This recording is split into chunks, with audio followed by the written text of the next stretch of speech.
Je voudrais simplement parler du partenariat que nous avons commencé à établir avec la Société vétérinaire pratique de France. Je n'en dirai pas beaucoup pour laisser un past president en parler, plus récent que moi dans le past, c'est déjà ça, parce que j'ai été past president. Et pour vous dire que la Société vétérinaire pratique de France, c'est une très vieille dame qui est quand même un peu fatiguée et qui a besoin qu'on l'épaule. Et que de l'autre côté, il y a l'École nationale des services vétérinaires qui, sans être une jeune fille, n'est quand même pas un perdreau de l'année. Et surtout, il y a les étudiants de l'École des services vétérinaires, qu'il s'agisse d'ISPV ou de non-ISPV. Et vous représentez le public naturel de cette Société vétérinaire pratique de France, et c'est ce qui nous a amené à imaginer un processus de partenariat avec la SVPF, dont je vais laisser le past president nous expliquer le sens. Merci Olivier, bonjour à tous, bonjour à toutes. J'avais déjà eu l'occasion il y a à peu près un an de exposer la façon dont on avait envisagé une nouvelle approche par rapport aux activités de la SVPF, qui est une société savante qui avait pour habitude d'organiser un certain nombre de sessions chaque année sur une thématique donnée, dans un format assez classique, mais néanmoins assez lourd à organiser. Et donc cette année, c'est la première année où on est vraiment dans le partenariat formalisé, puisque la SVPF est donc le commanditaire de l'étude que vous allez voir présentée par nos amis du GEPP. On est resté sur cette thématique annuelle, en se disant qu'on avait maintenant donc deux événements dans l'année. Le premier, c'est celui qu'on est en train de vivre aujourd'hui, c'est-à-dire la présentation de ce travail commandité sur un thème qui avait souvent été traité par la SVPF, mais dans le cadre que je vous indiquais précédemment, avec des conférences suivies d'échanges. Donc depuis, on a testé ce format l'année dernière, on va recommencer cette année, c'est-à-dire que ça c'est le premier temps, vous allez voir une présentation, nous avons aussi bien entendu comme traditionnellement dans ces GEPP un rapport écrit, que j'ai pas encore eu le temps de lire totalement parce qu'on l'a eu qu'hier. Et donc, à la suite de ça, nous allons travailler d'ici le mois de novembre. Alors je dis nous, c'est le nouveau président, enfin le président actuel, Philippe Ulmer, qui est à Paris. Je ne sais pas s'il nous entend, le vétérinaire général Ulmer, et Marie-Frédérique Parent, qui est donc sa vice-présidente, la vice-présidente de l'association et qui est présente dans cette salle, pour mettre en place un événement qu'on a maintenu, qui était traditionnel au niveau de la SVPF, qui est un colloque que l'on organise en fin d'année à l'école du Val-de-Grâce à Paris. Donc le colloque aura lieu le 14 novembre de cette année, la date en est déjà fixée, avec en deux temps, c'est quelque chose qu'on a testé l'an dernier, une matinée qui est plus consacrée à deux ou trois interventions, je dirais assez classiques, sur cette thématique, qu'il va falloir qu'on affine. On est parti sur le bien-être des animaux de rente, il va falloir que petit à petit on affine en fonction notamment de ce qui va nous être présenté aujourd'hui. Et puis l'après-midi, certains des membres de ce groupe vont être mobilisés pour présenter à nouveau ce diaporama issu de leurs études donc à nos participants à ce colloque. Et ensuite, on aura une table ronde dont la composition, bien entendu, reste à définir, qui est donc cet apport un petit peu nouveau que l'on fait par rapport à notre format classique. Alors, je vais pas être plus long. On a un thème qui, ça a été dit ce matin, notamment sur la thématique transport, et là on est en plein dans un thème qui est à la fois un thème sociétal très prégnant et qui est un thème très sensible. Voilà, c'est la raison pour laquelle malheureusement, et je le regrette à titre personnel, on n'a pas aujourd'hui dans la salle notamment tous les représentants des associations qui ont pu être invités et qui ont participé à l'élaboration de ce rapport. Voilà, donc je leur laisse la parole. On aura l'occasion ensuite de redire traditionnellement le mot du commanditaire et avant qu'on passe aux échanges sur cette présentation. Merci. Tout d'abord, merci et bienvenue à la restitution de notre travail de groupe d'études en politique publique. Tout d'abord, en préambule, je dois dire que de un, nous avons vu du pays parce que ça nous a emmenés jusqu'à Metz et Bruxelles, bon en hiver, d'accord. Et d'autre part, nous avons également rencontré des gens formidables, même si nous n'étions pas forcément du même avis, mais au moins nous avons su les écouter. Donc ceci étant dit, déjà une illustration de notre problématique. À gauche, vous avez une campagne de PETA pour une éthique des traitements aux animaux, faite pour la Saint-Valentin. C'était tout récent, hein, c'est cette année. Voilà. Notre problématique, c'est de montrer, enfin d'essayer de voir si ce type de campagne, alors ça peut prendre cette forme-là, ça peut prendre des formes de pétition, ça peut prendre des formes plus choc, hein, faire les vidéos par exemple, que tout le monde connaît maintenant, et comment ça peut influencer les politiques publiques en matière de bien-être animal. Bon, imaginez là notre ministre Stéphane Travert en train de parler, je sais pas, du plan bien-être animal sous le regard du Premier ministre. Voilà, donc ça, c'est notre problématique posée. Plus sérieusement, donc ça concerne principalement les associations qui nous sont apparues comme un acteur important dans cette problématique et un acteur incontournable. Alors, nous nous sommes posé des questions concernant ce que recouvraient les associations, comment on devait les dénommer, parce que ce qu'il faut savoir, c'est qu'il y a une pluralité d'associations, tant au niveau de leur idéologie, on va parler comme ça, c'est-à-dire entre les abolitionnistes qui veulent arrêter l'exploitation des animaux, il y a aussi les welfaristes ou réformistes, qui eux sont plus modérés, qui sont pas contre l'élevage a priori, et pas contre l'exploitation de l'animal. Donc ça c'est un premier catalogage, on va dire. Ensuite, il y a des différences de but également. Il y a des associations qui sont plus à viser protection animale. Voilà, et certaines à viser protection animale sur un champ assez restreint, par exemple l'abattage. D'autres sont plus dans des visées œuvrer pour la cause animale avec des buts plus éthiques, on va dire. Voilà, donc notre problématique en mots et pas en graphique cette fois-ci, donc c'est quel est le rôle des associations dans la construction du problème public du bien-être des animaux de rente et sa mise à l'agenda. Donc un petit retour sur la notion de bien-être animal parce que ça nous a posé question, ça déjà, donc il a fallu défricher le sujet. En préambule, la notion de bien-être animal, elle est très liée à la perception de la sensibilité des animaux. Donc c'est pour ça que vous voyez apparaître sur la dia un peu d'historique. C'est-à-dire que l'animal considéré comme étant un être sensible, ça date pas d'aujourd'hui. Vous avez en fait des périodes avec et des périodes sans au cours de l'histoire. Bon, les périodes sans, on pense à Descartes, Malebranche, les animaux machines. Après, il semble que conjointement, il y avait quand même une pensée que les animaux étaient doués de formes de sensibilité. Ça a perduré à peu près jusqu'au milieu du 19e. Après, avec le développement de la zootechnie et aussi le développement de l'approche behavioriste, c'est-à-dire sur les comportements, l'étude des comportements animaux, cette perception de la sensibilité s'est estompée. Voilà. Et à partir du milieu des années 60, et un peu le paradoxe de l'histoire, avec un livre qui s'appelait Animal Machine, qui a été écrit par Ruth Harrison, et cette personne-là a remis en cause l'élevage industriel et l'usage qu'on pouvait faire des animaux. Et à partir de là, ça a ouvert de nouvelles perspectives, de nouveaux questionnements sur la notion même de bien-être animal, enfin de protection animale et de bien-être animal. Donc voilà, ça c'est pour un historique assez rapidement brossé. Vous trouverez bien évidemment beaucoup plus de détails dans le document. Donc finalement, qu'est-ce que c'est à l'heure actuelle?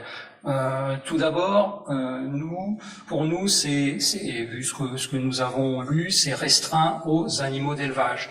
Alors, parce qu'il y a en fait différents termes qui peuvent être utilisés. Vous avez le terme bien-être, vous avez le terme protection animale. Ce matin, par exemple, on a entendu parler de protection animale. Pour nous, c'est différent.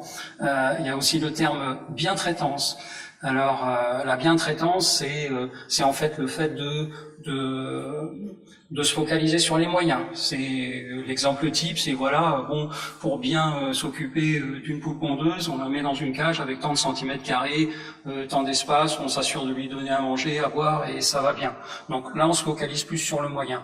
Mais en fait, ce qu'on voit dans les évolutions les plus récentes sur la notion de bien-être animal, c'est que on passe d'une conception très focalisée sur les moyens, et les 5 libertés est une conception qui est finalement assez focalisée sur les moyens, à une autre conception du bien-être animal où on recentre la définition sur l'animal lui-même. Le bien-être animal aujourd'hui, alors vous voyez apparaître une définition de l'ANSES qui est tout à fait récente, qui est même pas encore publiée à l'heure actuelle, ça c'est issu d'un document internet, où l'on voit apparaître ce qu'on connaît dans les 5 libertés, c'est-à-dire état mental, physique, lié à la satisfaction des besoins physiologiques et comportementaux. Jusque-là, rien de bien nouveau. Par contre, ce qu'on voit apparaître, c'est 2 notions importantes. C'est la notion d'attente de l'animal et aussi la notion de perception de la situation par l'animal. Donc ça, c'est 2 notions parmi les plus récentes qui sont à nos yeux fondamentales pour définir ce que c'est que le bien-être animal actuellement. Donc on voit que c'est quand même très différent de la protection animale. La protection animale, bon, bien évidemment, pour nous, c'est une partie du bien-être animal. C'est comme si le bien-être animal était un grand ensemble et que vous aviez une plus petite patate, la théorie des ensembles, pour ceux qui ont vécu ça quand ils étaient jeunes.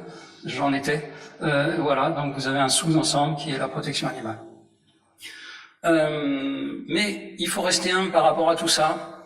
Donc vous voyez apparaître une citation de Joël Priolon qui répondait à un article de Jocelyne Porcher sur l'article de Jocelyne Porcher, c'est le bien-être animal existe-t-il?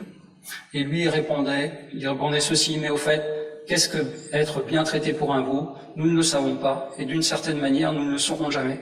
Et nous devrions savoir que nous ne le saurons jamais. Ça insiste sur le fait que toutes les méthodes qu'on a sont des méthodes indirectes. Alors effectivement, on a beaucoup progressé sur la façon de savoir ce que l'animal ressent, mais de toute façon, on n'est jamais à sa place et on passe par des méthodes indirectes, des méthodes de choix où on propose différentes choses aux animaux et on voit ce qui leur convient le mieux. Voilà, donc je passe la parole à Salim sur la problématique qui nous a occupé plus en détail. Merci Pierre.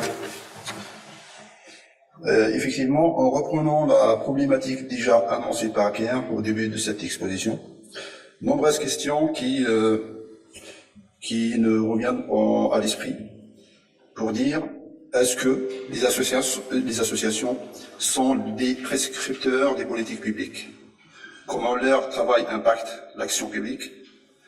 Leur discours a-t-il un effet sur l'action publique? Ou encore, comment leur discours est-il reçu par les différents acteurs?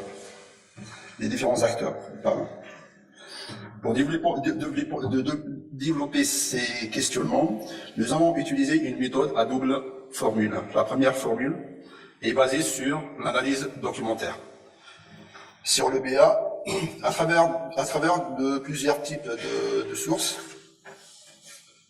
presse, textes législatifs, ainsi que des sites d'internet. Ces recherches nous ont permis d'avoir des éléments historiques, des points de vue scientifiques et législatifs sur la définition du bien-être animal. Cette étude documentaire a été complétée par des publications, des ouvrages, des articles et des travaux universitaires en sciences sociales, dont l'objectif de choisir quelle approche ou quelles sont les approches la plus pertinentes à utiliser pour notre travail. La deuxième technique, nous avons choisi de mener une approche qualitative et réaliser une série d'entretiens semi-directifs permettant d'appréhender le point de vue des différents acteurs. Nous avons réalisé 15 entretiens semi-directifs avec des structures de 2 secteurs différents, secteur public, notamment la DGL, l'ANSES et la DLPP de 69, et le secteur associatif, Donc si on doit définir l'entretien semi-directif, c'est quoi? C'est une technique qualitative fréquemment utilisée. Il s'agit d'un questionnement ni entièrement ouvert ni entièrement fermé. Le but, c'est de laisser la personne interrogée de s'exprimer en toute liberté. Le total des entretiens, on a fait 15 entretiens qui ont été, dont un en Belgique. Ces entretiens ont été intégralement retranscrits et profondément exploités. Pour développer la problématique déjà annoncée au début de cet exposé, nous avons choisi de travailler sur 3 plans, 3 axes. Le premier, c'est la mise à l'agenda, sur l'agenda des problèmes des conditions d'abattage des animaux de production. Deuxième axe, mise sur l'agenda et recours en droit par les associations en matière de BA, de bien-être animal. Et en dernier, quand l'animal devient problématique, politique. Donc, en premier lieu, nous allons parler de la mise sur agenda du problème des conditions d'abattage des animaux de production. Ici, vous pouvez voir une photographie d'une manifestation d'L214 en hommage aux lapins morts dans les élevages de lapins et une action de sauvetage d'OABA d'animaux en déshérence. Faisons d'abord un petit peu de théorie. La mise à l'agenda, qu'est-ce que c'est? C'est pas forcément quelque chose qui parle à tout le monde. Bon, eh bien, la mise à l'agenda, en premier, l'agenda, c'est l'ensemble des problèmes qui font l'objet d'un traitement et qui peuvent être l'objet d'une décision de la part des autorités publiques. La mise à l'agenda, c'est donc la sélection de ce problème d'un problème pour rentrer dans l'agenda décrit. Ça dépend pas uniquement des décideurs publics, mais aussi de beaucoup d'acteurs, parce qu'il y a des processus de mobilisation collective et de médiatisation et de politisation qui sont mis en jeu. De fait, on pourrait se demander, moi, si je voulais mettre un problème à l'agenda, je ferais quoi? Eh bien, on a Monsieur Felstiner qui répond à la question en nous détaillant la carrière traditionnelle d'un problème public et son arrivée sur l'agenda politique. Il a détaillé cela en 3 étapes relativement simples. Naming, blaming, claiming. En français, nommer, blâmer, revendiquer. Le naming, qu'est-ce que c'est? C'est la construction d'un problème individuel en problème collectif. J'interprète un écart entre une situation réelle et ce que moi j'attends de la situation, ce que je voudrais qu'elle soit, et je le fais passer à une dimension publique. En gros, si je devais expliquer ça de façon grossière, c'est dire très très fort « on a un problème ». La deuxième étape, c'est le blaming. Il s'agit du coup d'imputer la responsabilité de l'existence du problème désigné dans la première étape. C'est une attribution de cause, une désignation de responsable. Après avoir dit « on a un problème », c'est dire « c'est leur faute ». Et enfin, la dernière étape, le claiming. La revendication, c'est l'expression d'une demande auprès des autorités publiques qui peuvent ou qui doivent agir. C'est une exigence d'action et une construction politique de l'enjeu. D'après Kingdom, il s'agit de l'interface entre la reformulation des problèmes sociaux et les décisions politiques du changement. Donc c'est la phase d'action. C'est donc ainsi que les problèmes publics et les faits sociaux se retrouvent à l'agenda politique pour une durée variable. On peut essayer ensemble de voir un exemple et de voir l'application de ce cadre d'analyse dans l'exemple du bien-être animal en abattoir. Alors on peut faire un petit récapitulatif historique des événements. Le 14 octobre 2015, L214 a publié sur YouTube une vidéo tournée en caméra cachée à l'abattoir d'Alès qui a récolté environ 1,6 million de vues. Et qui a fait beaucoup de bruit. Ça a été repris par les journaux et ça a eu un grand succès. Cette vidéo détaillait avec des images assez directes, assez crues, la mise à mort d'animaux dans l'abattoir d'Alès et les souffrances qu'ils subissaient. Plusieurs associations, après la publication de cette vidéo, se joignent à L214 pour porter plainte contre pour sévices et maltraitance. Et le lendemain, il y a fermeture administrative de l'abattoir d'Alès. Par la suite, il y aura d'autres vidéos publiées par L214, en février 2016 notamment, et qui vont être elles aussi relayées par les médias. Ça va être un phénomène qui va durer quelques mois de forte médiatisation de cette problématique. Et ça, c'est le point de départ de l'enclenchement du processus de mise à l'agenda. Si je détaille, nous avons donc vu ensemble l'étape du naming, cette diffusion d'images chocs a été la démonstration que les conditions d'abattage qui étaient montrées étaient inacceptables pour le grand public. Et c'est la démonstration de l'existence du problème. La phase de blaming, ça a été de considérer que les abattoirs visés étaient responsables de maltraitance et que les services de l'État étaient responsables de défaillances dans le contrôle, défaillances dans la surveillance de ce qui se passait dans leurs abattoirs. La suite a été la phase de claiming, c'est-à-dire l'expression de demande auprès des autorités publiques sous la forme de plainte.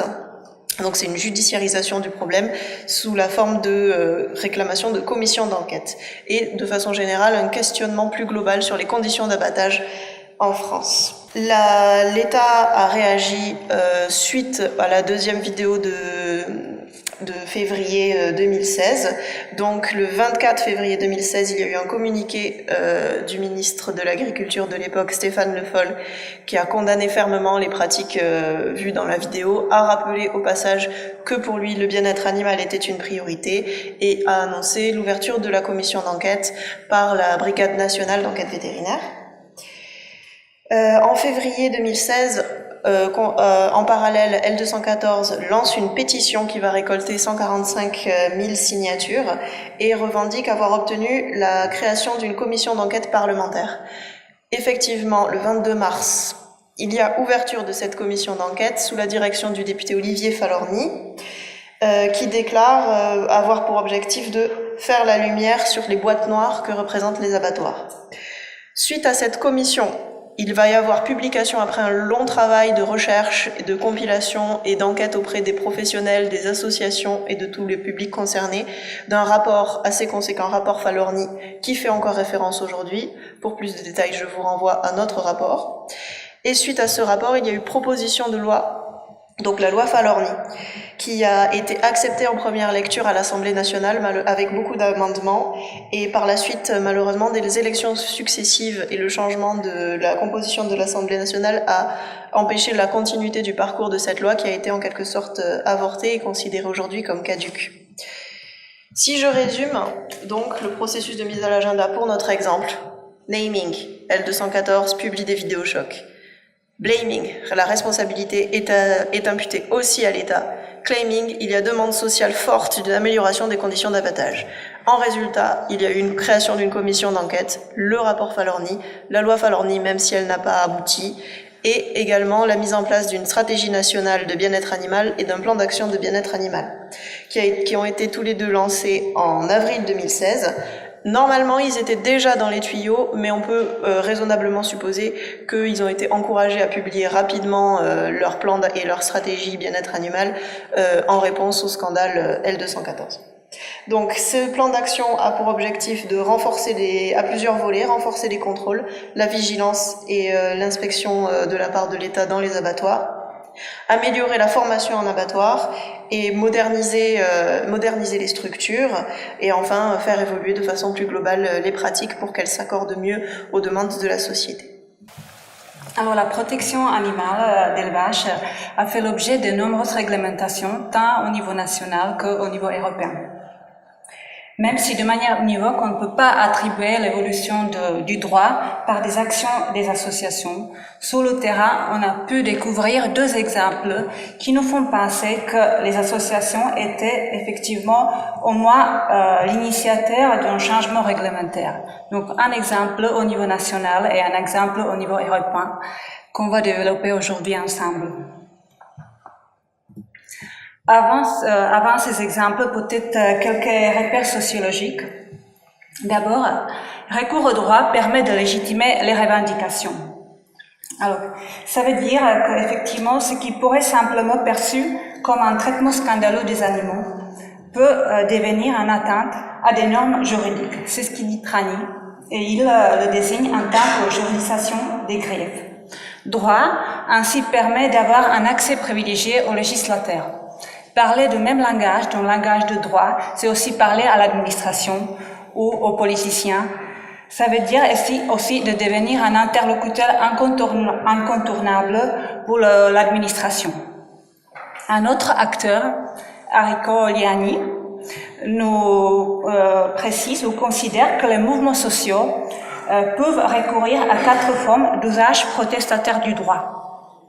On peut le lire sur ce slide-là. Et nous, sur le terrain, on a pu découvrir la plupart de ces dimensions, notamment, par exemple, le dépôt des plaintes par des associations suite aux actes de maltraitance dans les abattoirs.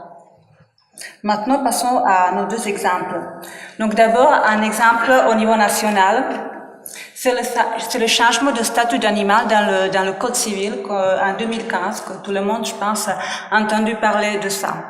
L'histoire commence par l'article du Code rural L214, que tout le monde connaît, qui détermine le statut d'être sensible d'animal. Alors cet article, la base, c'est la loi de 1976, qui précise les 3 principes fondamentaux qui, après, sont retranscrits dans cet article-là.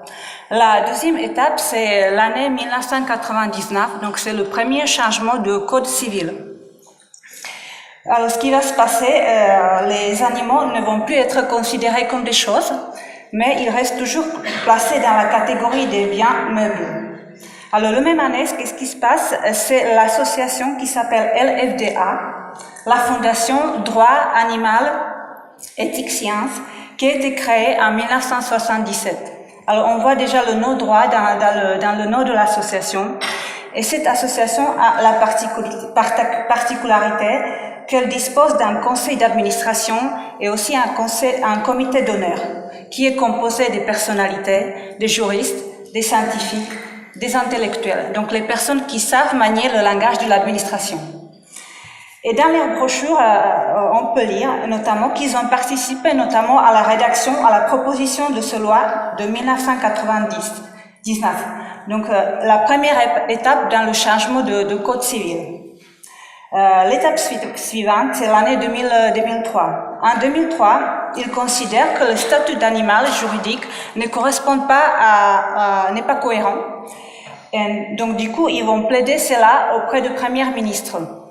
Celui-ci va saisir le garde-sceau qui va nommer une juriste magistrate qui s'appelle Suzanne Antoine, qui est également l'administratrice de LFDA. Donc celui-ci va avoir cette mission-là de rendre un rapport qui va sortir en 2005, qui va effectivement dans le sens d'enlever l'animal de la catégorie des biens. La suite de l'histoire va se passer en 2013, où une proposition de loi va être déposée auprès de la présidence du Sénat. La même année, alors je peux peut-être juste compléter, la proposition de ce texte, c'est LFDA également qui s'est attribué de travailler sur ce sujet-là. En 2013, donc il y a une autre association qui va rentrer en jeu, c'est la fondation de 30 millions d'amis, qui va lancer une pétition qui va être basée sur un manifeste de 24 intellectuels. Et du coup, l'événement va se enclencher. En 2013 et en 2014, l'événement devient médiatisé. Et en 2015, on a le changement de statut tel qu'on le connaît aujourd'hui, donc en tant qu'être doué de sensibilité. Il faut aussi dire qu'il y avait le philosophe Frédéric Lenoir, que selon nos entretiens, on a pu effectivement attribuer ces dernières étapes à avancement dans le code civil à cette personne-là qui, en 2017, va être à l'origine de l'association qui s'appelle l'Ensemble des animaux. Maintenant, on va passer au deuxième exemple, qui est un exemple européen, mais l'histoire est quand même plutôt au début française. L'histoire commence avec cette étiquette-là, donc on peut lire, c'est une production des œufs. Il y a marqué production exclusive des poules libres en poulailler clair, soleil, air pur. Donc c'est une étiquette qui date de 1960. Et c'était un éleveur français qui s'appelait Pierre Arnaud, qui était soucieux du bien-être des animaux. Et il a apposé cette étiquette sur les boîtes qu'il vendait. Il y avait un règlement européen qui interdisait d'apposer la mention de mode d'élevage sous les boîtes, sous les œufs. Donc du coup, l'administration française le contraint. Il est obligé donc de retirer cette étiquette. L'affaire est médiatisée. Cela émet l'opinion publique. Et du coup, les associations vont créer une coalition contre l'élevage des poules en batterie. Donc là, ça va être l'association LFDA et l'OABA qui vont s'associer en 1981. Cependant, cette stratégie ne fonctionne pas. Et donc, du coup, il y aura le changement de stratégie. C'est le professeur Nouet, donc, qui est le cofondateur de LFDA, qui va se dire, si cela ne marche pas, on va défendre les poules en passant par les œufs. Donc, du coup, il y aura une autre coalition qui va se créer. C'est une coalition de consommateurs contre les élevages en batterie. Alors, cette coalition, tout de suite, va avoir le succès. Elle va recueillir pratiquement plus que 300 000 adhérents, de signataires, et l'affaire va être effectivement enclenchée. En 1984, donc, le règlement européen va autoriser le pouvoir d'apposer effectivement l'étiquette sur le mode élevage. En 1999, un autre règlement européen rend cette mention obligatoire, et en 2002, il y a une harmonisation au niveau européen de cet étiquetage-là. Mais cette histoire de poule n'est pas finie, et je vais laisser la parole à Valérie qui va vous raconter la suite. Donc effectivement, nous allons parler dans cette troisième et dernière partie de politisation du problème public du bien-être animal. Donc politisation, ça veut un peu tout dire et rien dire. Ici, nous allons l'entendre dans un sens large de prise en charge d'une politique publique dans une arène politique, c'est-à-dire un des lieux où agissent les acteurs de la compétition politique. Donc ces lieux pouvant être, lieux entre guillemets, la sphère gouvernementale, les enceintes parlementaires, les organisations partisanes et les espaces médiatiques. Donc la photo que vous voyez là n'est pas celle d'une affiche d'un parti politique en campagne, mais celle d'un regroupement d'associations de protection animale, le collectif Animal Politique, sur lequel nous reviendrons ensuite. Donc notre objet n'est pas spécialement de parler de politique partisane et de partis politiques, mais notons tout de même quand même qu'un parti animaliste a été créé assez récemment et a fait plus d'1% de score aux dernières élections législatives. Alors, c'est notre sujet favori, on va encore reparler un petit peu de mise sur agenda politique, donc on l'a déjà évoqué en particulier dans le premier exemple sur l'affaire des abattoirs, mais il y a plusieurs dynamiques en fait qui vont présider à la mise sur agenda, la médiatisation, la mobilisation comme on l'a vu, et aussi la politisation. Et une autre façon, on va dire, complémentaire d'appréhender la mise à l'agenda est la notion de fenêtre d'opportunité politique. Donc finalement, on va prendre en compte le contexte qui va être favorable à la mise sur agenda, et donc certains auteurs modélisent ceci en expliquant que la mise sur l'agenda se fait à un moment particulier qui s'appelle la fenêtre d'opportunité, et qui est le moment en fait où vont se conjuguer à la fois le flux des problèmes, le flux des solutions et le flux de la politique. Donc nous allons illustrer tout ceci avec un exemple, et à nouveau ça va être les poules effectivement, parce que c'est un exemple vraiment dans l'actualité récente qui est représentatif d'une politisation entre guillemets au sens large d'une question de bien-être animal. Donc c'est la question de l'interdiction demandée en tout cas par les associations de l'élevage des poules pondeuses en cage. Donc, vous savez peut-être qu'une directive européenne qui a été réellement mise complètement en application de 2012 interdit l'élevage de poules pondeuses en cage conventionnelle. Donc, les cages doivent être aménagées avec tout un tas de normes pour cela. Mais les associations, en fait, enquêtant dans les élevages qui ont effectivement se sont mis aux normes, considèrent que finalement ce n'est absolument pas suffisant, et qu'il y a encore des problèmes qui se posent en termes de bien-être animal dans ces élevages. Donc de la même façon qu'on l'a un peu vu avant, je ne vais pas trop m'appesantir, mais on a eu des phases de mobilisation, de médiatisation, donc avec l'intervention de différentes associations qui vont à la fois publier donc le résultat de leurs enquêtes, dans le cas de L214, de nouveau tourner des vidéos dans des élevages, et donc publiciser des images très très choquantes. Et puis donc là, ce qui nous intéresse plus particulièrement pour cette partie-là, c'est l'aspect politisation, puisque finalement tout ça va arriver plus ou moins en temps de campagne électorale en France. Et à l'invitation des associations, Emmanuel Macron va être amené à se prononcer sur les questions de bien-être animal et donc va notamment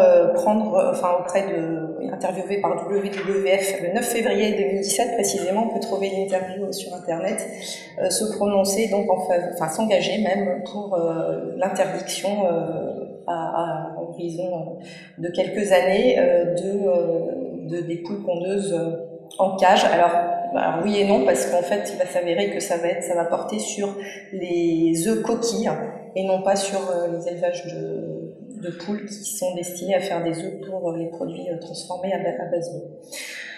On va donc, une fois Emmanuel Macron élu, arriver dans le contexte des États généraux de l'alimentation, et donc le problème va continuer d'être poussé par les associations. Donc, il va y avoir différentes actions. Celles-ci vont se regrouper pour écrire au président de la République pour lui rappeler son engagement de campagne. Il va y avoir également des intellectuels qui vont se mobiliser et faire écrire une tribune dans le journal Libération, donc tout ça en décembre 2017. D'autres étapes après, L214 qui va à nouveau se mobiliser, qui va organiser des happenings dans 40 villes de France en faisant signer des pétitions pour les députés. Donc c'était le 17 février 2018, c'est assez récent. Et on va avoir le 18 février 2018, hasard ou pas du calendrier, une annonce du ministre de l'Agriculture donc, qui confirme la fin des œufs coquilles issus de poules en cage à horizon 2022. Oui, donc ce dont j'ai pas parlé, je voulais en fait quand même me dire en relation avec ce que j'ai dit avant, c'est la notion de fenêtre d'opportunité politique, donc avec le contexte des élections et des états généraux de l'alimentation. Alors, un des moments, un des supports, on va dire, de publicisation de l'engagement d'Emmanuel Macron, c'était donc le collectif Animal Politique, dont je voudrais dire quelques mots, puisque donc il s'est également engagé en répondant aux questions de ce collectif publiquement sur leur site internet pour l'arrêt des poules en cage pour les œufs coquilles. Donc ce collectif Animal Politique a été créé en fait dans le cadre des élections présidentielles et législatives de 2017. Il s'agit d'un regroupement informel de 26 associations, donc on va dire la quasi-totalité des associations œuvrant à la protection animale de manière très large en France, sous l'impulsion de députés également engagés sur les questions de protection animale que sont Geneviève Gaillard et Laurence Sabeil. Et ce collectif donc va faire 30 propositions très concrètes et demander en fait aux candidats à la fois et aux législatives de se positionner par rapport à ces propositions. Alors pour la présidentielle, 7 des 11 candidats vont se positionner en fait sur les propositions faites par le collectif. Donc on a ici, en matière de bien-être des animaux d'élevage, il y en a 5 que je vous laisse lire, et donc également d'une manière plus générale, on va dire, ce collectif va demander en fait à ce qu'il y ait un organe, on va dire, autonome, dédié à la condition animale, qui se crée et qui soit indépendant du ministère de l'Agriculture. Donc ça fait écho à d'autres demandes qu'il y avait eu auparavant, notamment d'intellectuels qui s'étaient mobilisés aussi pour ça, pour qu'il y ait un secrétariat d'État à la condition animale en France. Ça peut nous paraître un peu bizarre, mais il faut savoir qu'en Belgique, par exemple, il y a non pas un, mais 3 ministères du bien-être animal, puisque ça a été régionalisé avec Flandre, Wallonie et Bruxelles. Donc c'est quelque chose finalement qui n'est peut-être pas si incongru que ça. Voilà, donc finalement, qu'est-ce que recherchait ce collectif, donc en publiant ses propositions en campagne, en faisant se positionner les candidats.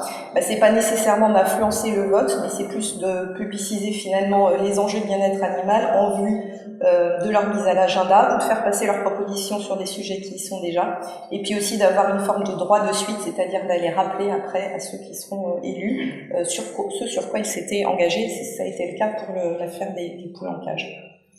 Donc l'action des associations en direction des futurs élus ou gouvernants s'exerce également hors temps de campagne, et donc nous sommes plus particulièrement intéressés aux relations entretenues entre les députés et les associations, donc de la contestation, partenariat, parce qu'on voit en fait que dans ces relations-là c'est plutôt du partenariat. Donc, dans différents contextes, donc en cas de proposition de loi, ce qui est le cas actuellement avec la loi issue des États généraux de l'alimentation, où il y a des demandes, enfin des amendements qui sont déposés pour que la vidéosurveillance en abattoir soit mise dans cette loi, ce qui n'est pas le cas dans la proposition initiale. Et puis donc sensibilisation des députés, donc particulièrement ceux qui sont plutôt favorables à la cause animale, de manière finalement à ce qu'ils relayent l'opinion publique. Donc il faut savoir qu'il existe à l'Assemblée nationale un groupe d'études sur la condition animale qui est présidé par le député Loïc Montbreval. Donc finalement, les échanges entre les associations et les députés permettent de la circulation des idées et des propositions, donc notamment via ce genre de groupe. Donc également d'agir sur l'exécutif, un peu que le Parlement joue son rôle vis-à-vis de l'État, donc notamment via des questions parlementaires que les députés peuvent poser au gouvernement. Il y en a beaucoup sur le bien-être animal, les rapports parlementaires, on a vu l'exemple du rapport Falorni avant. Et puis de manière un peu plus anecdotique, sensibiliser les députés sur des questions plus à l'agenda local, par exemple un projet d'abattoir mobile en Île-de-France. Donc finalement, on voit que les députés sont, il nous semble, seraient un peu des médiateurs entre la société civile représentée par les associations et le gouvernement pour les questions de protection animale. Et on a une initiative assez originale là, qui est toute récente de 2017, encore d'un regroupement, une forme de réseau d'associations qui s'appelle Convergence Animaux Politiques. Et l'idée, c'est vraiment de pouvoir mettre déjà de fédérer un peu et de mettre en relation les députés ou d'autres acteurs du monde politique et les associations. Et enfin, donc, pour conclure sur cette partie sur la politisation, donc on peut parler, on l'a vu, donc de politisation de la question du bien-être animal en ce sens qu'il est porté dans l'espace politique et particulièrement par les associations, qui nous semble assez nouveau en la matière.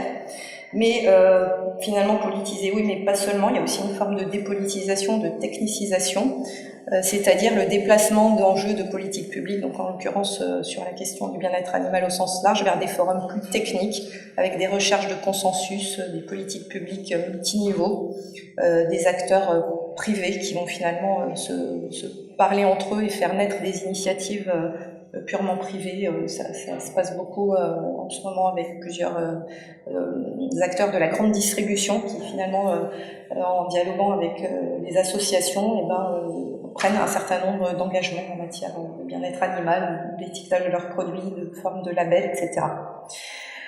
Donc cette technicisation, on va dire, on peut la voir dans les comités consultatifs. On a beaucoup de comités autour du bien-être animal, donc le CNOPSAV en a un. On a un comité également au niveau de l'ANSES, du Centre national de référence. Ça, c'est en train de se mettre en place, les comités abattoirs, etc. Et puis, pour ce qui est des EGA, finalement, le bien-être animal a aussi été porté par les plans de filière, où les acteurs privés, professionnels, ont été invités par l'État à consulter la société civile, donc finalement via les associations, sur les questions de bien-être animal. Et donc, j'en ai terminé. Je passe la parole à Aurélien qui va faire une conclusion générale. Merci Valérie. Alors bonjour à tous. Donc afin de vous résumer un petit peu donc notre PowerPoint qui était finalement un condensé de notre rapport et notre travail. Donc rappelons que les trois parties principales de notre travail étaient, donc la première nous a permis avec Bérangère de comprendre en fait la mise à agenda du bien-être animal à travers en fait la construction du problème public des conditions d'abattage des animaux de rente. La deuxième partie nous a permis de comprendre avec Martha que pour les associations, le versant juridique et réglementaire a constitue un cheval de bataille important. Pour autant, on s'est rendu compte avec notre travail de terrain qu'aujourd'hui, beaucoup de leurs revendications concernant les textes juridiques et réglementaires se concentraient sur l'application des réglementations existantes, qui est un point que nous avons pu souligner à plusieurs moments pendant notre terrain. La troisième partie, peut-être plus sur la situation actuelle, nous a permis de comprendre qu'au-delà des versants, c'est-à-dire l'agenda politique directement, il y avait un travail de politisation au plus haut niveau qui était effectué, et on a pu le souligner avec la création de collectifs dans les toutes dernières années.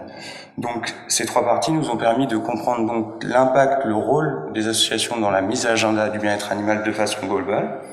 Pour autant, nous avons pensé qu'il serait important ici de vous suggérer, pour aller plus loin, de mobiliser d'autres outils sociologiques. Alors pourquoi? Parce que vous l'avez compris en filigrane pendant tout notre rapport, le bien-être animal, il est fruit de nombreuses conceptions et représentations, et donc de luttes définitionnelles, on appelle ça, surtout en sociologie.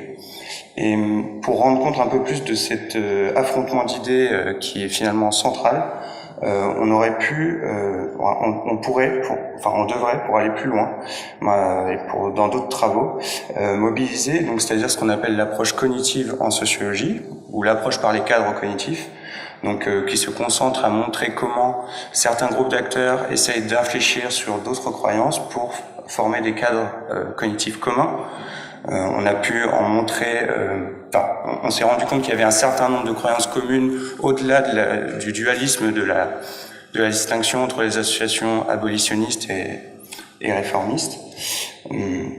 Au-delà de donc ce premier outil, voilà. Et le second outil, la controverse, donc c'est une notion en sociologie qui est assez prégnante, présente pour expliquer des affrontements sur des projets environnementaux, notamment nucléaires, qui mobilisent un certain nombre d'acteurs et qu'on peut assimiler à des controverses.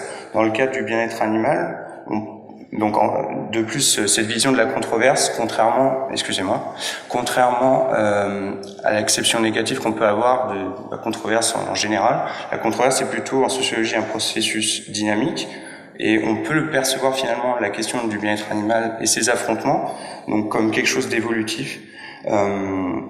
Et ce processus de controverse peut avoir des vertus. Donc pour ces deux outils sociologiques nous auraient permis probablement d'étayer encore plus des sentiments que nous avons eus pendant notre enquête.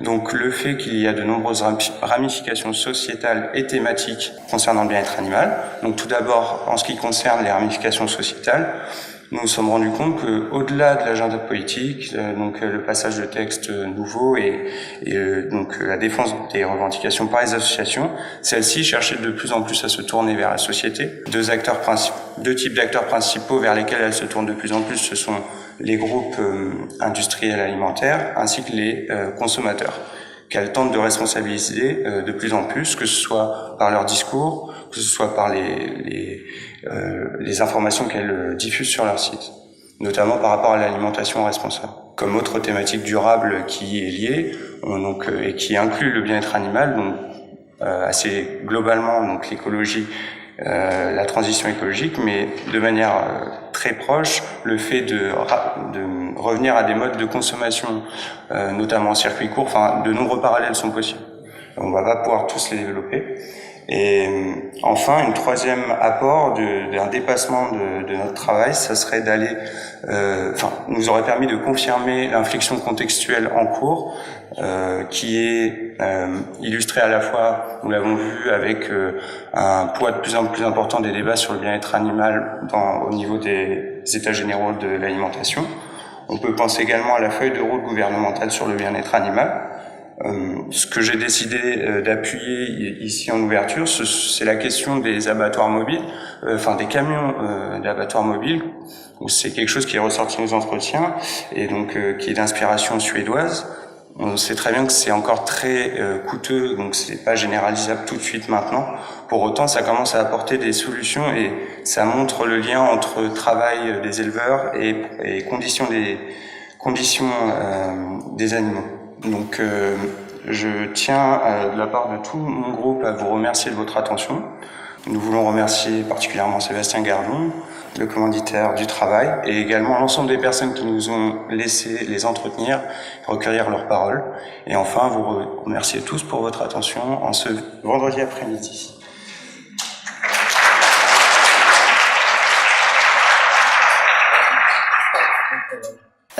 Juste pour dire, mais je vais être très brève parce que probablement la discussion va être enrichie par les questions de la salle, par les interventions des personnes qui se trouvent à distance et qui auront matière à réagir probablement à ce que vous avez dit.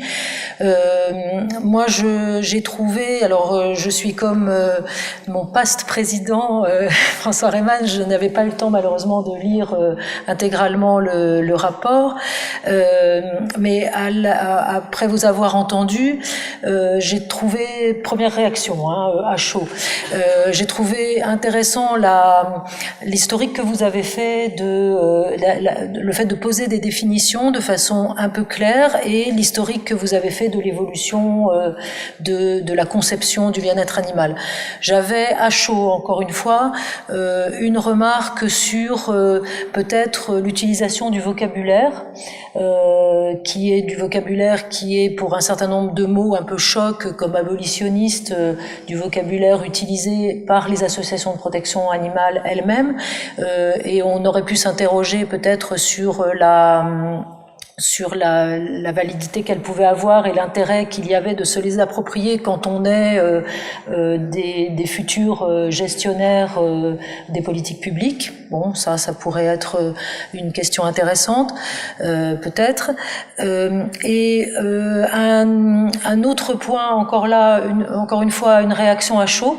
J'ai trouvé dans la présentation, dans la partie historique que vous avez faite, un point particulièrement intéressant. C'était l'anecdote, si on peut dire, mais qui a eu un impact de l'étiquetage des œufs et donc de l'impact que ça avait eu sur la protection animale dans le domaine des poules pondeuses. Et on a vu que dans le cas de cette histoire, de cette affaire, en fait, c'est un autre sujet que la protection animale qui a été utilisé pour faire évoluer la situation, qui est le sujet finalement de l'information du consommateur. Et moi, il me semble, de mon point de vue un peu de citoyen, d'observateur, que dans la question de la protection animale aujourd'hui, on voit bien qu'il y a vraiment beaucoup de points d'entrée, et en particulier les points d'entrée liés au développement durable, aussi aux modifications des pratiques alimentaires, et finalement au bien-être du consommateur en plus du bien-être animal.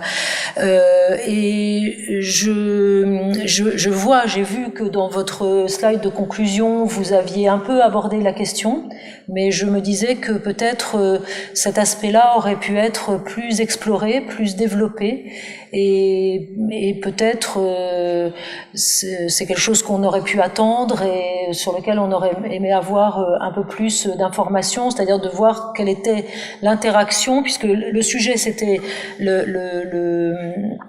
l'impact des associations sur finalement la décision publique. On aurait peut-être pu englober la totalité des intervenants. Voilà, ça c'était une réaction à chaud, mais quoi qu'il en soit, bon, l'étude que vous avez faite, encore une fois, comme l'a dit François Reymann tout à l'heure, la SVPF, qui est le commanditaire de cette étude, n'est pas un décideur public, hein, c'est vraiment, bon, c'est une société savante, une association, on va dire, de professionnels, donc en aucun cas on ne pourra prendre en compte même des recommandations qui pourraient être formulées, bien qu'il n'y en ait pas énormément là dans le rapport, mais en tout cas nous allons utiliser une partie du travail, enfin le travail que vous avez fait, un peu pour nourrir la discussion et les échanges qu'on espère assez riches au mois de novembre autour de ce colloque. Et c'était bien l'idée en fait de départ, c'était de générer un peu du savoir et de faire un état des lieux, mais d'aller au-delà de cet état des lieux et de vraiment pour creuser la question de l'impact que pourrait avoir un peu plus, ou peut-être aussi de la façon peut-être de limiter ou d'encadrer toutes les interventions de ces différents partenaires pour ce sujet-là. Maintenant, je laisse la parole à tous les intervenants. Je vais me permettre peut-être de répondre à une de vos premières remarques sur les terminologies utilisées.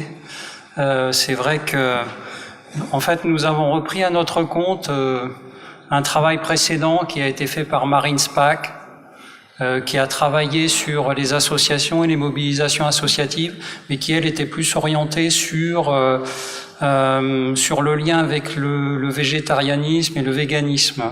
Donc elle était beaucoup plus orientée sur le lien entre ces mobilisations-là et le régime alimentaire.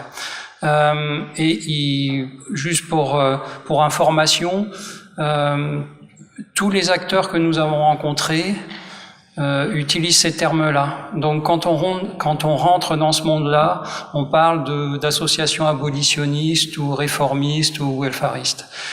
C'est quasiment un terme commun, ça permet de bien repérer les choses. Ceci étant, c'est une classification qui peut très bien être amenée à être déconstruite au fur et à mesure des évolutions. Voilà. Nous n'avons pas, disons, c'est pas parce que nous reprenons ces termes-là que nous y adhérons. Par rapport aussi aux stratégies qu'on peut appeler de contournement de la voie politique, c'est-à-dire que ce qui a pu apparaître au fur et à mesure de nos entretiens, pour certains, c'était que ils constataient qu'il n'y avait pas d'aboutissement, ou plutôt ils faisaient l'impasse sur l'aboutissement de la voie politique parce que c'est long, parce que c'est assez aléatoire finalement. Il suffit que la majorité change et tout est à recommencer, ou quasiment. Et donc, pour certaines, il est certainement plus efficace, plus utile de travailler sur l'économique, c'est-à-dire d'essayer d'influencer ou d'influer sur les modes de consommation ou sur les modes de production, c'est-à-dire d'arriver à convaincre la grande distribution et par là même toute la chaîne de production ou le consommateur directement. Voilà, donc c'est une stratégie de contournement, c'en est une. Une autre, ça peut être aussi d'arriver à des guides de bonne pratique, ce que certains appellent de la loi molle ou soft law. Oui, bonjour. Jérôme Michelon, je voulais préciser par rapport à votre remarque sur les termes et sur l'utilisation d'abolitionniste, welfariste. Alors vous avez raison que c'est effectivement, quand on est dans cet univers-là, c'est un vocabulaire très naturellement utilisé, et c'est très compliqué pour le coup d'en trouver un autre, mais ça me semble quand même important, c'est-à-dire que la distinction entre welfariste et abolitionniste, elle est le fruit précisément des abolitionnistes. Elle est le fruit en fait de la seconde ou troisième génération de protection animale qui s'est définie par un plus haut degré de radicalité par rapport à ce qu'il y a avant. Donc en fait, quand vous parlez de welfaristes, pour dire en gros c'est ceux qui sont pas antispécistes, pas libérationnistes, machin, vous adoptez forcément le vocabulaire de ceux qui arrivent après et qui essaient de se distinguer. Voilà, c'est juste pour ça. J'ai pas absolument aucune solution au problème, c'est un vrai problème, je te l'ai signé. Voilà. Il y a peut-être des réactions à Alfort. Bon, ce que je voulais dire, c'est que dans le titre, en fait, il était mention également de contestation ou de partenariat. Et donc, finalement, dans ce qui a été évoqué, peut-être qu'il manquait, ou qu'il serait intéressant de préciser, c'est effectivement que les associations vont développer en fait diverses représentations, notamment pour la musique qui soit politique ou aussi en direction des autres acteurs. Et il semble que ce n'était pas, c'est peut-être figure dans le rapport, mais en tous les cas, c'était peu présent lors de votre présentation, et notamment dans le lien qu'elle peut faire avec les entreprises ou les institutions. Là, en fait, on ne voit pas bien là, la notion de contestation est bien établie, comment elle utilise le droit, par exemple, comment elle tente de faire évoluer les réglementations, mais on ne voit pas bien finalement comment elle vont agir dans le registre du partenariat ou pas, avec certaines institutions, certaines entreprises ou à un niveau plus positif. Et puis peut-être qu'il y a une notion qui pourrait être rajoutée, c'est l'idée en fait de divers niveaux en fait. Elles vont intervenir dans des niveaux français d'abord, peut-être au niveau de l'institution, mais aussi il y a beaucoup de passages peut-être sur lesquels il faut s'appuyer, le passage via le groupe, et je crois que vous aviez interrogé aussi au forum et peut-être le rôle en fait de ce cadre aussi de le préciser. Voilà, je vous remercie. Effectivement, on a peut-être plus axé sur l'aspect contestation que le partenariat, en particulier dans la présentation, parce qu'on a vraiment pris l'entrée mise à l'agenda. Néanmoins, on a mentionné en fin de présentation, mais effectivement pas beaucoup développé également pour des questions de temps, l'aspect qu'on a considéré comme dépolitisé ou technicisé. Et donc sur, je crois, la dernière slide de la troisième partie, on a mentionné effectivement la participation des associations à un certain nombre de comités que je vais appeler consultatifs. Donc il y a le comité bien-être animal du CNOPSAV, il y a également le comité d'orientation thématique santé et bien-être animal de l'ANSES et le comité, donc je ne sais pas son nom exactement, le futur comité du Centre national de référence sur le bien-être animal, où il est prévu que les associations soient partenaires. Voilà, effectivement, enfin, on a bien vu ça, on a également vu les relations avec les consommateurs et tout le partenariat qu'il y avait. On l'a mentionné très brièvement, effectivement, pas beaucoup développé, mais ce sont des points qu'on a identifiés. Et également, donc, au niveau européen, effectivement, pareil, une forme de partenariat avec donc, Eurogroup for Animals, qui est secrétaire de ce qu'on appelle l'intergroupe du Parlement européen sur, j'ai plus les dénominations exactes en tête, mais sur les questions de bien-être animal. Et là aussi, on pourrait parler d'un travail de partenariat. Et également dans des groupes parties prenantes de la Commission européenne, etc. Comme vous le soulignez, effectivement, on sait que c'est réellement, vraiment politique, agenda politique. C'est vrai qu'on souligne, alors les associations nous l'ont montré, donc que ce soit OABA, AFAD notamment, qu'elles travaillaient de plus en plus avec les groupes, comme donc les groupes industriels. C'est une nouvelle forme de stratégie, on l'a un peu moins développée et simplement ouvert en conclusion.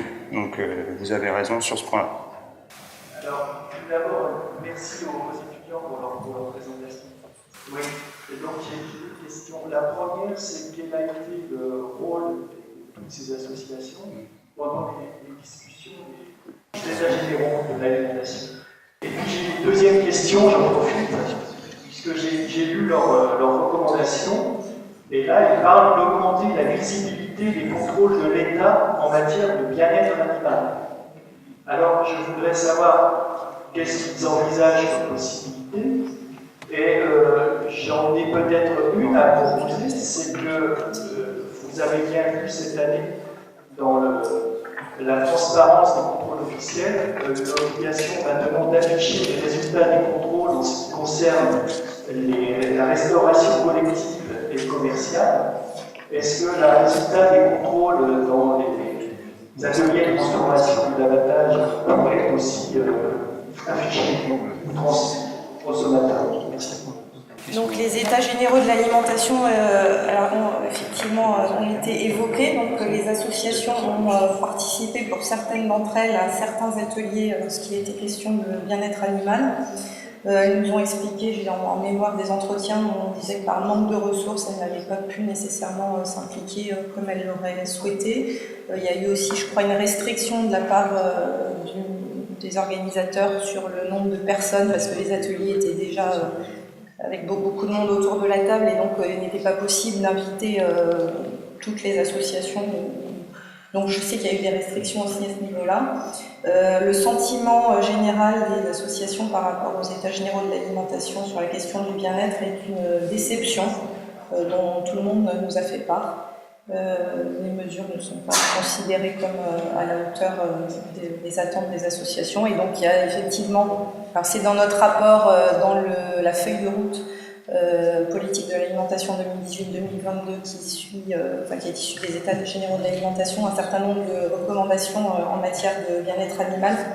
Je pourrais vous les retrouver là si j'ai une minute pendant que Pierre répond à la deuxième question.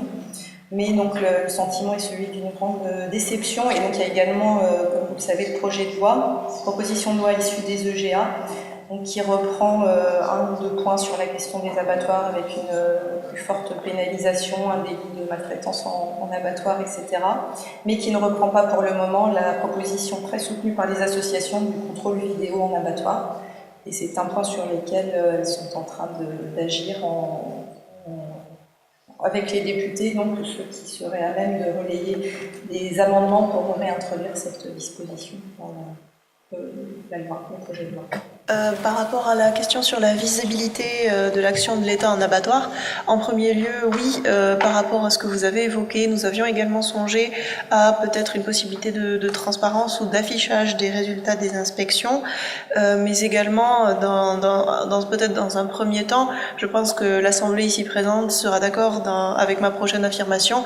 L'État n'est pas inactif dans les abattoirs, il y a une présence de l'État dans les abattoirs, et j'ai l'impression, peut-être à tort, que le grand public public n'est pas forcément au courant de ce qui se fait déjà, et peut-être que ce serait positif de communiquer et d'informer, enlever le côté boîte noire qu'avait évoqué Monsieur Falorni autour des abattoirs et une meilleure information générale sur ce qui se fait.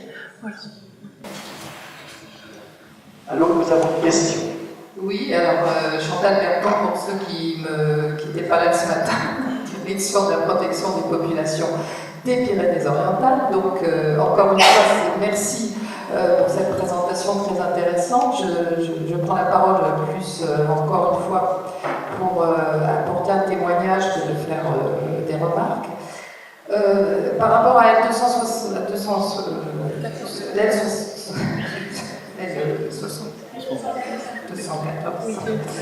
excusez-moi, je voulais préciser un certain nombre de choses parce que dans les départements, nous avons eu, on a vécu ça de façon douloureuse, parce que ces opérations sont extrêmement chargées d'émotions.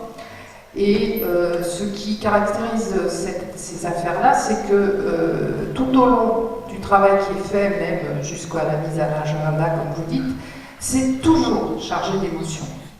Et les services de contrôle, comme les professionnels, ne peuvent plus apporter des informations objectives par rapport à la réalité du quotidien, qui n'est pas ce qu'ils ont apporté comme témoignage, puisque je vous rappelle qu'il me semble qu'ils ont été condamnés aussi sur la façon dont ils ont fait ces films. Et donc personne n'est en capacité de réagir de façon objective pour faire retomber l'attention et pour ramener les choses à leur juste valeur. Certes, c'est complètement condamnable, c'est absolument inadmissible, mais ce n'est pas ce qui se passe au quotidien dans les abattoirs. Et nous en avions, en ce qui nous concerne, longuement discuté avec notre directeur d'abattoir, puisqu'il a des responsabilités au niveau national, et ils ont réussi, mais plusieurs mois après, à faire un reportage télévisé sur leur abattoir qui est neuf et dans lequel ça se passe plutôt bien.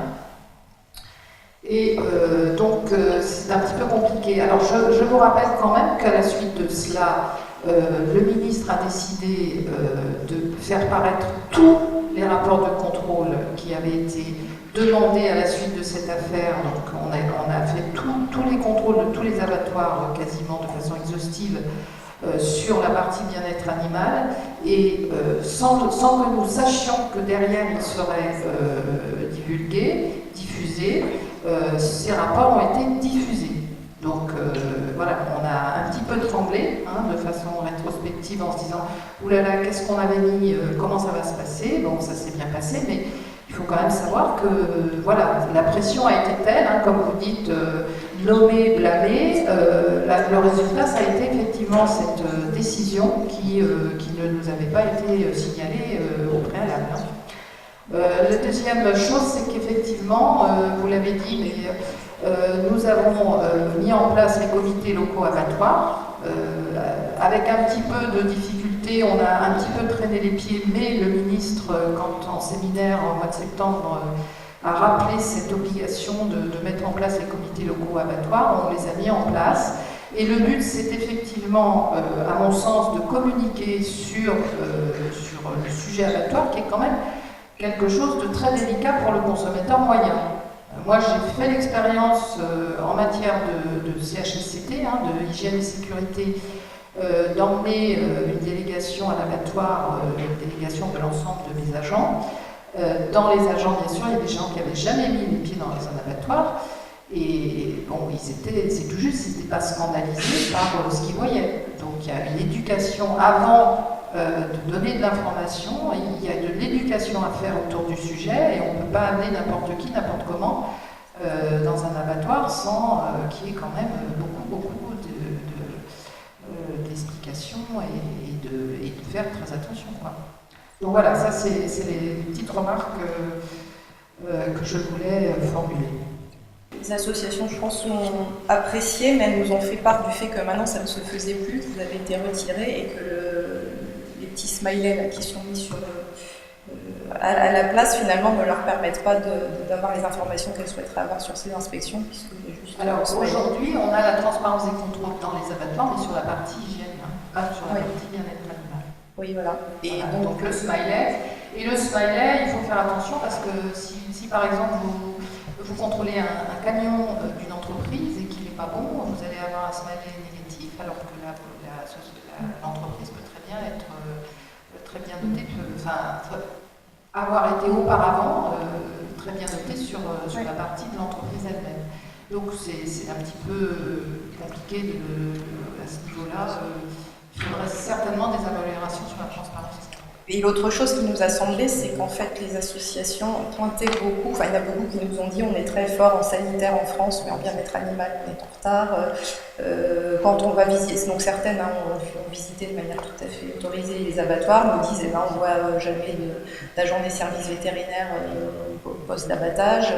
Donc on a un peu une discordance entre ce qu'elles disent et par l'expérience de certains d'entre nous, ce qu'on sait qui est fait en matière de protection animale et qui a été bien accentué depuis quelques temps, mais on se dit pourquoi cette discordance? Est-ce qu'on ne fait pas savoir voilà, il ne s'agit pas de tout mettre sur la place publique comme ça de but en blanc, mais pourquoi il y a une discordance comme ça entre ce qui est reçu et ce qui est finalement. Il y a une partie du travail je veux dire, je ne vais pas vous apprendre qu'on est sur certains domaines contrôle de second niveau, c'est-à-dire que dans une entreprise, on ne va pas aller vérifier, dans une entreprise classique agroalimentaire, on ne va pas vérifier la totalité de ce qui se passe.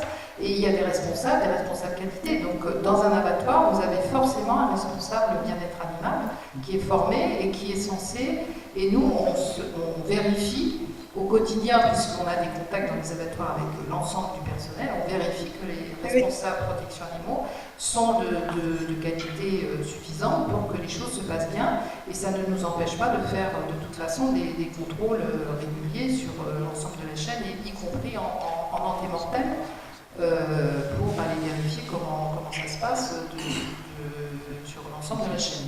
Mais au niveau réglementaire, notre rôle est d'être à la sortie pour vérifier les animaux. J'en doute pas, ce que je vous rapporte, c'est juste la perception des associations et ce qu'elles nous ont dit. Je ne dis pas que c'est pas notre parole à nous, c'est celle qu'on rapporte des associations. Voilà, la perception dont elles. Alors c'est là qu'effectivement, il faut faire aussi de l'information et de l'éducation surtout de ces associations qui instruisent toujours à charge. On a beaucoup de mails sur la santé, sur le bien-être animal qui, quelquefois, ne sont pas toujours fondés. Alors, il y a une question à Paris. On vous écoute. Oui, j'espère qu'on m'entend. Oui. Bonjour, je suis Aloïse Guirmet, je représente le Centre national de référence pour le bien-être animal.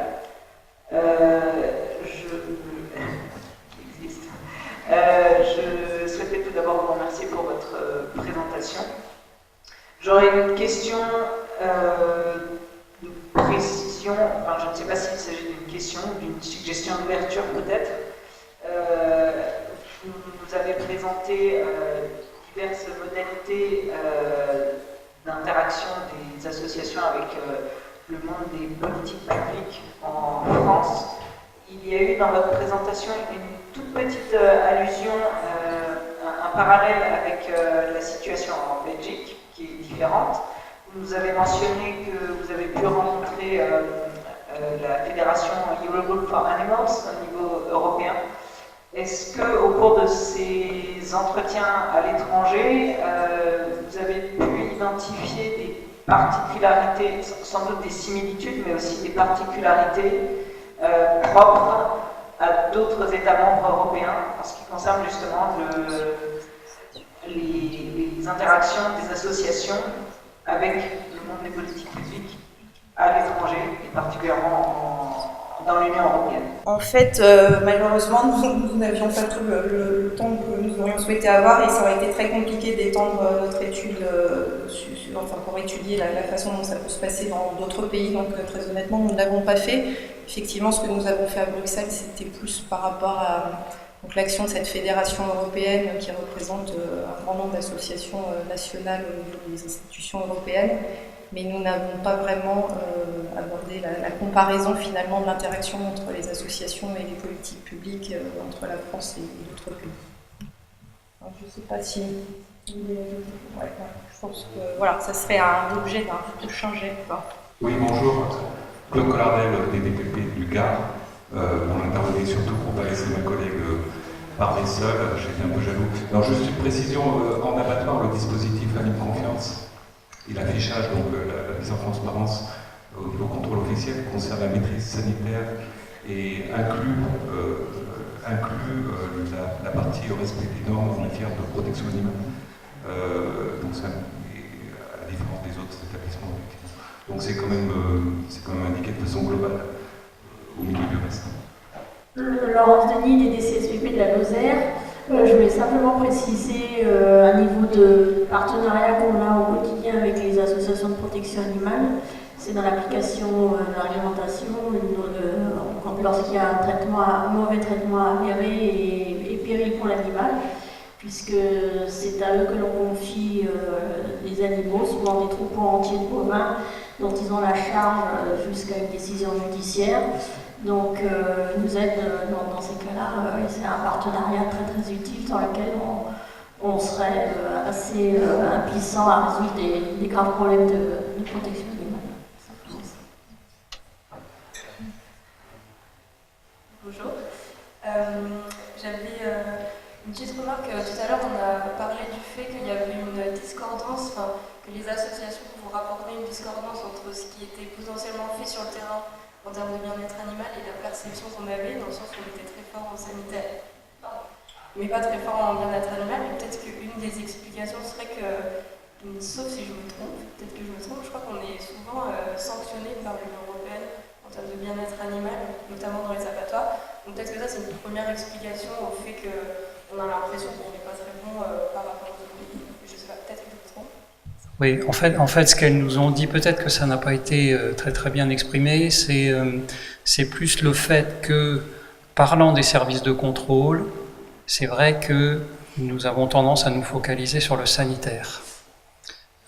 Pour un service d'inspection en abattoir, c'est quand même l'essentiel. J'allais dire, la protection animale, je ne vais pas dire que c'est nouveau, mais qu'on ait reçu des instructions précises, c'est quand même, ça fait quoi, 2 ans 3 ans, 2 ans environ. Voilà, c'est uniquement ça qu'elle voulait dire, c'est-à-dire que nous avons l'impression que la priorité des services d'inspection en abattoir, c'est pas la protection animale ou le bien-être animal, c'est le sanitaire. Et on le déplore. Je me fais leur porte-parole, hein. Je cautionne pas, mais voilà, c'est ce qu'elles nous ont dit. Et j'avais une autre question, mais c'est complètement différent. Je sais pas si... Vas-y.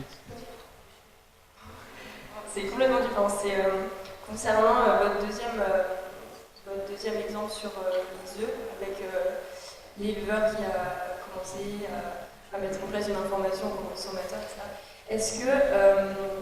Est-ce que cette action d'une personne il y a 40 ans, 50 ans, elle peut expliquer qu'aujourd'hui, on a cette transparence au niveau de l'élevage aviaire, et d'ailleurs que en ce qui concerne les œufs coquilles, et pas dans les autres types d'élevage, donc en bovin, en porc. Enfin, est-ce que c'est cette action-là qui a conditionné en fait la transparence actuelle?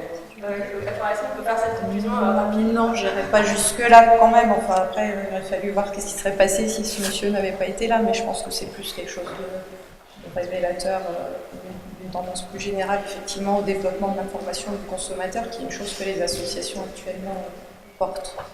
Et, je ne peux pas te dire s'il n'avait pas existé, on en serait, mais c'est plutôt pour raconter un peu la petite histoire et mettre en valeur le sujet.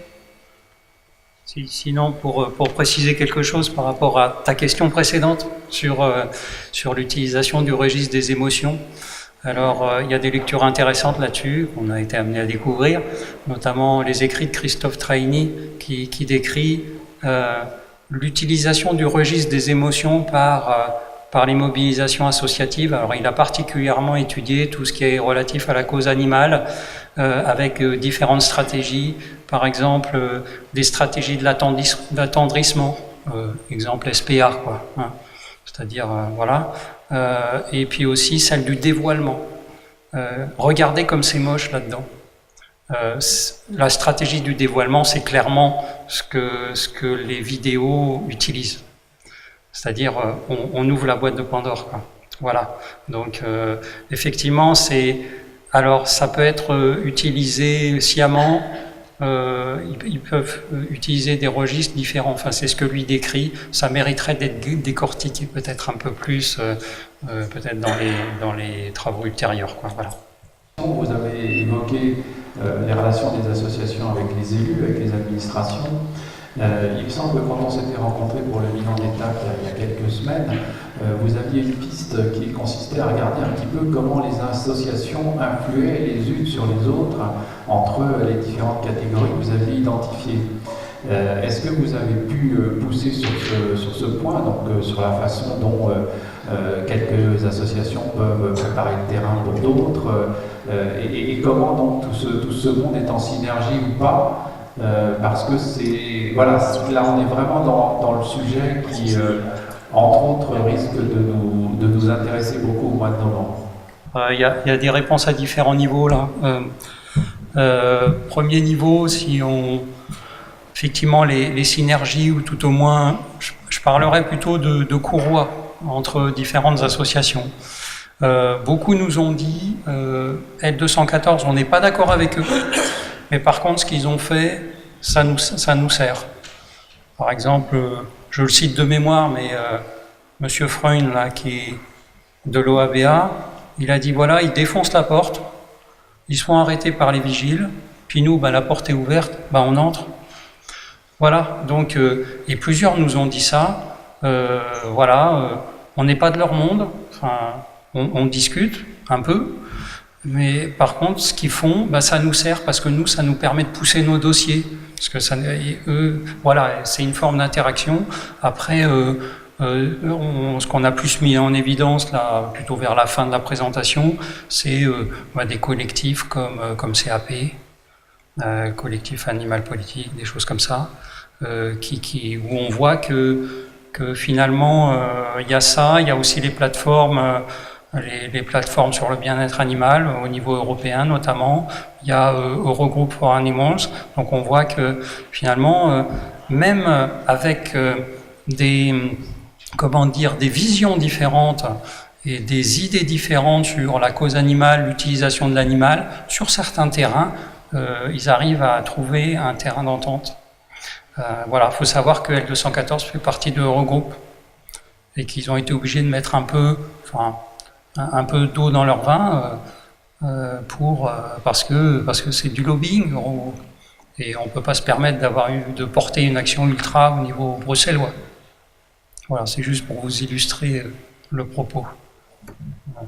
Oui, c'est ça, juste peut-être pour ajouter, il y a beaucoup d'actions communes, notamment en termes de lettres au président de la République sur l'affaire des poules en cage, des œufs. Il y en a beaucoup d'autres qui sont co-signées par une dizaine d'associations. Effectivement, L214 est souvent associé aux côtés des dites réformistes. Et on a l'impression qu'un peu pour eux, il y a leur idéal, et en même temps, ils ont conscience qu'il y a peut-être des choses qui peuvent être faites tout de suite et qui vont quand même améliorer les choses, et que pourquoi ne pas passer par ces étapes-là. Donc une espèce de synergie quand même dans l'orientation entre les associations. Et beaucoup de communication entre elles se parlent énormément. Olivier Lapôtre, pour la section santé et alimentation du CGAER. Oui, bientôt en poste en département, le choix des termes est très important. En fait, vous avez évoqué une évolution des termes au fil du temps. On pouvait passer d'un stade de protection animale à bientraitance ou à bien-être. Et il me semble qu'il peut y avoir des évolutions des connaissances qui impliquent des évolutions des définitions, et que cela n'impose pas, comme de nouveau certains souhaitent, qu'au fur et à mesure de l'évolution des connaissances, on change les termes. C'est peut-être plus là. Et en matière de choix des termes, faites attention qualifier les députés de médiateurs entre les associations et le gouvernement, alors qu'il s'agit des législateurs, donc qui font la loi, pourrait être considéré comme une critique politique. Hein. Mais c'est en souvenant que je dis ça.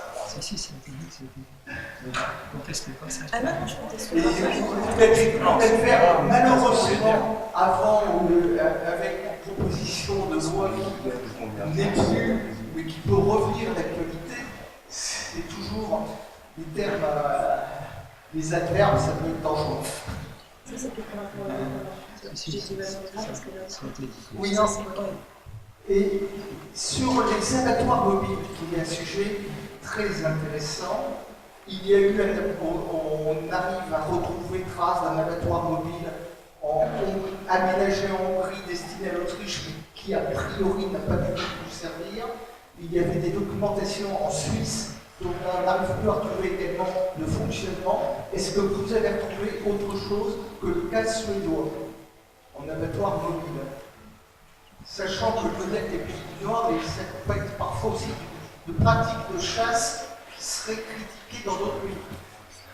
Non, en termes de camions mobiles, enfin, je crois que la seule vraiment innovation dont on nous a vraiment parlé beaucoup, et c'était vraiment le camion suédois qui était vraiment très coûteux, malgré qu'il y a des... Je crois que dans les pays scandinaves, il y a 2-3 modèles qui varient, surtout en Allemagne, Autriche, enfin voilà, sans précision. Je suis d'accord avec vous qu'il ne faut pas tout redéfinir à chaque fois.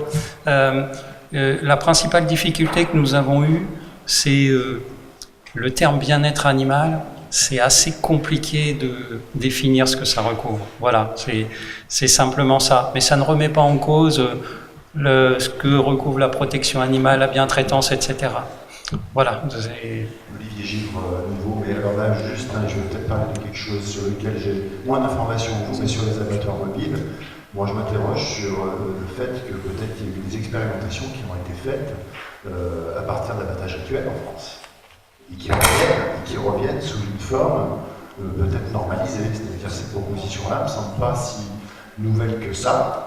Et il y a eu des expérimentations en France, il me semble, mais là, moi, j'en appelle à vos lumières, à mon avis, à partir de la fin des années 90, il y a des abattoirs mobiles qui se mettent en place pour la mine et pour l'abattage actuel. Voilà, c'est juste ce que je voulais. Moi, je suis étudiante de Sciences Po. C'est pas vraiment une question, c'était peut-être plutôt une réaction par rapport au débat sur l'émotion. Donc, si quelqu'un, à moins que vous vouliez prendre une question, mais sinon je continue. Moi, je connais très bien Christophe Tragny parce que c'était mon directeur de mémoire l'année dernière. Et en effet, il a travaillé sur les émotions, sur la sensibilisation par les émotions. Et ce qui montre, c'est qu'il y a des associations qui mobilisent ce registre. Il y a aussi des associations qui ne mobilisent pas. Et même dans ce cas, il faut garder à l'esprit que c'est aussi ce registre de sensibilisation par les émotions qui va être utilisé pour décrédibiliser ces mouvements dans certaines situations. Et je me demande s'il ne faut pas garder à l'esprit qu'en fait, pourquoi franchement créer un débat et une division entre d'un côté l'émotion et de l'autre côté quelque chose qui serait objectif et qui serait rationnel. Je pense que les deux peuvent avoir des liens. Et finalement, voilà. Donc c'était simplement pour répondre un petit peu au débat de tout à l'heure. Je crois qu'il n'y a plus de questions. Je pense que déjà la salle commence à se vider. Du côté de Paris aussi, il n'y a pas de réaction. On a déjà débordé le timing. On devait terminer à 16h15, donc il y a pas mal de personnes qui doivent partir pour prendre des trains. Je vais essayer de conclure en fait finalement ces 2 journées plutôt que conclure simplement cet après-midi. Je vais essayer d'être rapide.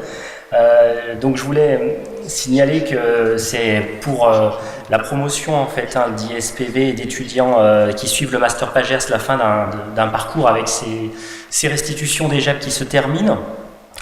Donc moi à la fois personnellement et je pense que eux aussi sont très soulagés et contents d'avoir terminé avec cette étape, d'avoir terminé avec les cours de sciences politiques. Ils vont maintenant se retrouver un peu tout seuls face à leur mémoire et je pense qu'ils ont été plutôt bien formés. Donc je voulais dire un mot en fait sur ma perception de cette année de la promotion que j'ai trouvée assez intéressante, assez réceptive, respectueuse par rapport aux cours. Il y a eu beaucoup d'échanges, ça a été quand même une année assez surprenante par rapport aux cours. J'ai pas mal de choses à digérer encore sur ce qui s'est passé. Il y a eu beaucoup de surprises parce que c'était une promotion assez résistante aussi. Il y a eu pas mal de négociations sur pas mal de points sur lesquels je ne reviendrai pas.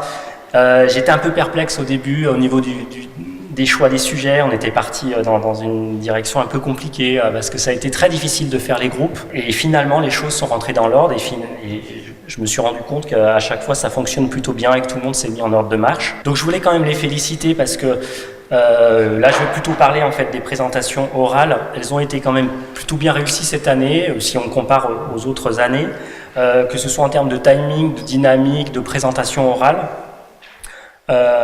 Il y a eu un gros travail qui a été fait, parce qu'il y a eu beaucoup de terrain, beaucoup d'enquêtes, peut-être un peu trop, parce qu'à chaque fois il manque un peu l'analyse, l'écriture, et on manque de temps par rapport à ça, et là il y a toujours une petite frustration. On a eu quand même 2 belles journées un peu denses, effectivement, parce qu'il y avait 6 restitutions, mais il y a eu des débats très très riches avec les intervenants, les commanditaires. Donc je voulais signaler encore une fois que c'est un exercice difficile en termes de calendrier. Pourtant cette année on avait essayé d'aménager beaucoup de temps. On a eu pas mal de problèmes de délai, de rendu sur les rapports écrits que les commanditaires ou les encadrants ont eu un petit peu tardivement. Ça vient sans doute de terrains un peu complexes, un peu lointains aussi, qui ont nécessité des enquêtes un peu trop longues et difficiles sur des sujets parfois aussi sensibles. Donc l'idée, ça va être de réfléchir peut-être pour les années à venir à faire peut-être d'anticiper un peu plus sur les commandes, sur les plannings, faire démarrer les travaux un peu plus tôt, peut-être en septembre. On a déjà en tête des commandes à venir pour essayer de mieux anticiper, peut-être être sur des sujets un peu moins ambitieux aussi, parce que là il y avait quand même des sujets qui étaient dans un sujet il y avait sans doute plusieurs sujets. Donc l'objectif, c'est d'un peu moins faire souffrir à la fois les groupes, les équipes, les assistantes qui ont été mises à rude épreuve cette année. Ce qui est vraiment positif, c'est qu'on avait des sujets très variés cette année, qu'on a essayé de regrouper par thématique, des sujets parfois très techniques, mais qui ont été traités sous un angle sociologique, des sujets sensibles, des sujets qui faisaient peur pour certains étudiants de sciences politiques, donc qui ne se sont pas mis dans tous les groupes, mais on a pu trouver un équilibre dans les groupes qui a plutôt bien marché. Il y avait des attentes très très fortes des commanditaires, auxquelles les étudiants ont répondu assez largement, parce que ça va se prolonger. Il y a d'autres présentations qui sont prévues très prochainement, donc il y a vraiment une dynamique de valorisation qu'on essaye d'entraîner depuis pas mal d'années, donc il y a une sorte de package, on fait un travail qui dure beaucoup plus, en tout cas qui dépasse très largement le GEP. Donc l'année prochaine, on va être sans doute sur des sujets très proches de ceux qu'on a traités aujourd'hui, parce qu'on aura plusieurs sujets sur le bien-être animal. Donc ça sera peut-être un peu redondant, mais il va falloir trouver un peu des points de démarcation entre les sujets. On aura des sujets aussi sur la biodiversité et sur l'environnement, donc on tient à ce que les ISPV et les étudiants de l'ENSV aillent sur ces thématiques-là, parce que c'est très très important, ces problématiques environnementales. Et puis pour terminer, je voulais en fait souligner le rôle très important cette année, peut-être plus que les autres années, des deuxième années, des étudiants de deuxième année qui ont, je trouve, vraiment entraîné les groupes, qui avaient bénéficié d'une formation un peu accélérée en sciences sociales et qui ont vraiment été moteurs dans les groupes à la suite de ce qu'ils avaient fait au premier semestre. Je voulais remercier tous les commanditaires qui ont joué le jeu, qui se sont adaptés aux commandes, à l'exercice pédagogique qu'on imposait aux étudiants. Je voulais remercier les encadrants, parce que cette année, on avait une équipe très très large d'encadrants, et on était plutôt bien entourés, et ça va se poursuivre pour les mémoires, parce que la plupart des encadrants vont nous aider à encadrer des mémoires, et je voulais remercier surtout Chantal et Mireille, qui ont fait un gros travail pour la réalisation de ces travaux. Voilà. Donc, merci à vous tous d'avoir suivi ces journées. Merci à la SBPF et aux Parisiens qui ont suivi cet après-midi en particulier. Et puis, donc, bon retour chez vous.